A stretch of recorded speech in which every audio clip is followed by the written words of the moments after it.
Some people say I'm a newbie on the retro game handheld. I have no idea about what are the exact difference between RK2020, RGB10 and ZPG Pro.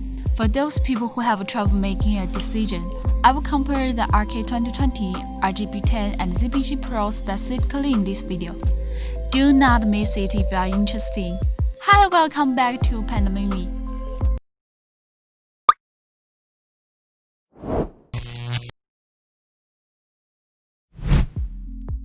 Let's get started and take a look at RK2020. You can get a black or metal version on their website, but I prefer the translucent purple housing. It's unique with colorful buttons combined. The panel has a great sense of touch, and the shell is lightweight. Just carry it on your journey.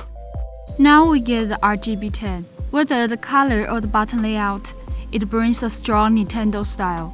To be honest, with the same plastic material, it's a little bit ordinary and it's lighter than RK2020.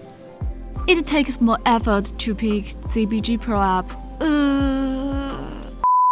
Okay, just kidding. The silvery gray ZPG Pro has an aluminum shell with some glitters on the panel. The edges are sleek and smooth.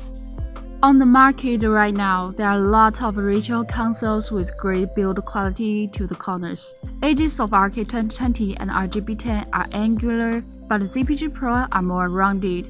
Feel better in my hands.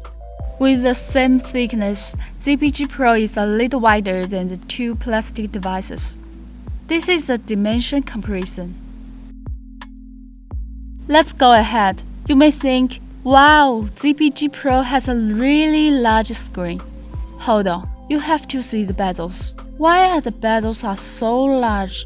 In fact, all the units features a 3.5-inch screen. I mentioned it before in the video of ZPG Pro. Such a large bezel brings the illusion when gaming that the screen of ZPG Pro is smaller than that of RK2020 or RGB10.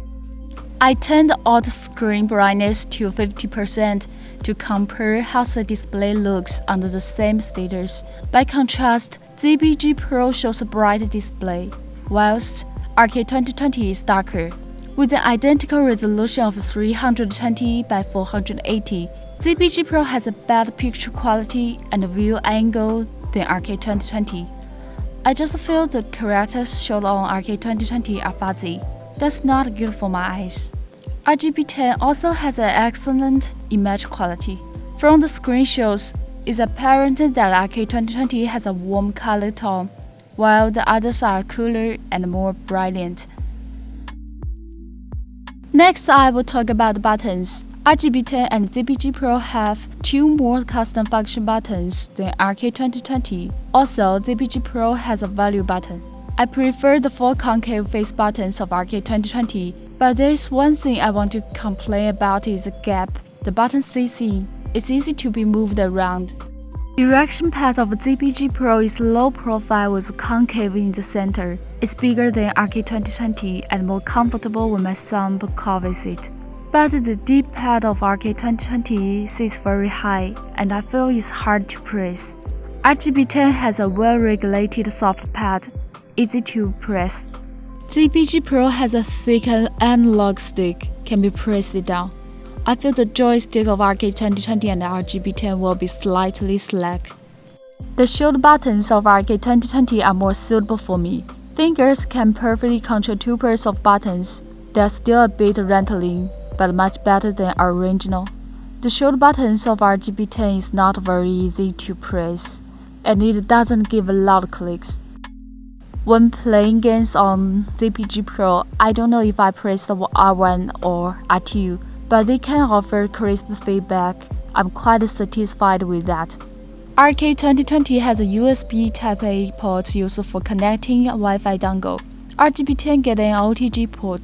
ZPG Pro has an OTG port too, and it also has an HDMI output port, but doesn't work. Other configurations are similar, so I won't go into detail. From Rockchip's RK3326, the performance is almost the same, so I'll show you some video clips.